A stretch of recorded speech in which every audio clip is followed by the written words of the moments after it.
Hariom. This is an English translated recording of our Guruji's, Swami Nispruh Spandan's online satsang, dated on the 8th of February 2024. Swamiji starts out by asking us how we are doing. How is our sadhana going? Many of us answered by saying that we are busy and not really having enough time for sadhana. Life is going up and down. Swamiji says that you are not supposed to say you are busy or that you are going through some pain or suffering. Because whatever you say, the nature of the universe is such that it starts giving you that. It thinks that that is what you like. That is what you want to be, because you are all the time saying that. If you keep saying you are busy, or that things are not going so well, then the universe will make sure that you are busy and feeling unwell. You say you have trouble, difficulties, then that is what you will have. If you keep saying you are poor, then even if you get money, somehow you will lose it also. This is why we ought to pay very close attention to what we are saying, because that will have a direct effect on our lives.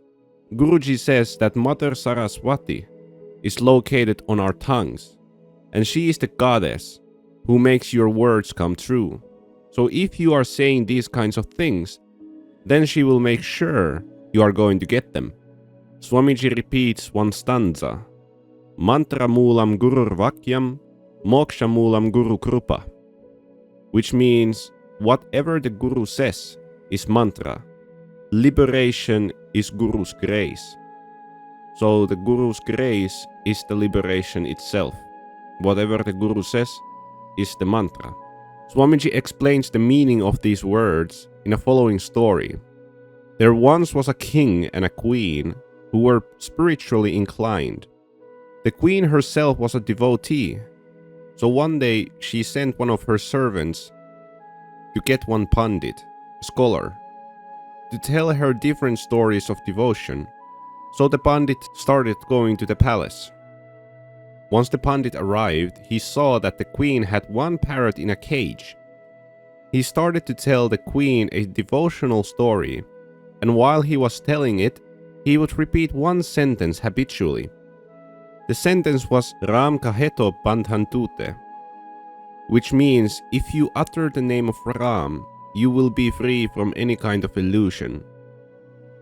So the parrot heard this, and whenever the parrot heard him say this sentence, it would repeat, You mat kahore pandit chute, which means, don't speak falsely, O pandit.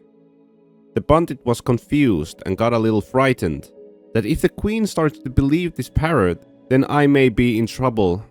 Worried, he went to his guru and explained his problem, that whenever I say Ram kaheto bandhantute, the parrot calls me a liar. Now I'm worried that if the queen suddenly starts believing its words, then I might lose my head. Then the guru told the pandit not to worry. He will take care of this. He advised the pandit not to go the next day. He would go in his stead.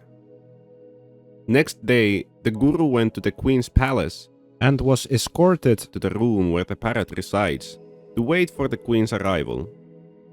While the guru was waiting, he went up to the parrot and asked it that why does it say his devotee is a liar when he is saying the phrase Ram kaheto bandhantute. The parrot starts telling its story. I used to live in the forest happily, but then I saw some sadhus who were chanting the name of Ram. I liked it so much, so I started to chant it as well. When the sadhus realized that I can also chant Ram's name, they came and captured me and put me in a cage. I still continued to chant and was also taught some slokas by them. One day, a wealthy businessman came and was impressed by my ability to recite these slokas. So he offered the sadhus a big sum of money, and they sold me to him. He put me in a silver cage and offered me to the king as a gift for some work he wanted done. The king was very happy, and because his wife was also very devotional, gifted me to her, but before that he took me out of my silver cage and put me in a golden cage. And all this happened to me because I started to chant Ram's name. Before that, I was living peacefully in the forest.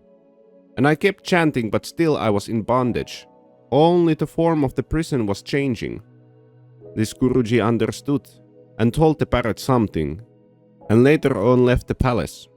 The next day, the Pandit returned and started telling his stories, and then he said the phrase, Ram kaheto bandhan tute, and no sound came from the parrot. So the Pandit went on with his stories, and again he said, Ram kaheto bandhan tute, but still no sound came from the parrot. Now the queen started feeling worried because now the parrot wasn't saying anything. So she went to the cage of the parrot and took it out, and once she had taken the parrot out, the parrot flew away. And while flying away, it said, Ram kaheto bandhan nehi chute, Guru mileto bandhan chute, which means, saying the name of Ram will not break your bondage. When you get a guru, only then you can get out of the bondage of illusion. The Guruji had advised the parrot that when his devotee comes tomorrow, tells his stories, don't repeat anything. Don't repeat anything after he has said Ram kaheto bandhan tute. No matter how many times he repeats it, just remain quiet and still. Be as if you were not breathing. Eventually the queen will come and check on you. Still, remain absolutely still, not moving at all. And when she takes you out of your cage, then fly away. Swamiji says that we have certain ideas on our minds, that whenever we achieve something, we become proud of that. For example, if we get a good grade at school, we become proud of that. Or if we get a promotion at work, we become proud of that. This same kind of thinking we are applying to our sadhana. That we start counting how many malas we have chanted and then developing ego, saying, whenever I get extra time, I'm doing sadhana. Then we are feeling proud about it, and then that becomes a hurdle on itself. Because sadhana itself is not enough for liberation, but you also need Guru Krupa, Guru's grace. The Guru who knows what kind of sadhana you need, how much you need to do it, when to start, when to stop. Because Guru knows what your soul needs, and he guides you accordingly. We don't know all those details, but our Guru, who knows our soul, he knows what you will need. But if we become boastful and fly high with our egos, well, he also knows how to bring us down. And then he also knows when to encourage us and take us to the next level. That is the most important thing. We have to believe in Guru's grace. Often we give excuses on why we can't do sadhana. One meditator told that if I don't wake up early, then how can I do sadhana? To this, Swamiji answered that waking up early is not important. Doing sadhana is important. We just need to have 1 hour during our day, and not even the time we are in a wakeful state, but let's say you sleep for 8 hours in a day. Swamiji is asking us to sleep for 7 hours and dedicate 1 hour for our sadhana, in order for us to do it regularly and benefit from it. He is not benefiting from our sadhana. We are. We don't need to ask a child to go and play video games, or go outside to play with friends. A child will willingly do those things, and when they do, they completely forget about hungerness and sleepiness. But if we ask them to study, then they will have all kinds of excuses like, I'm sleepy, I have a headache, my hands are paining, etc. So we are no different than the kids who don't want to study. We give the same kinds of excuses. I am tired today, so let me sleep. I'll do my sadhana later. I have lots of things to do, so I don't have time to do sadhana.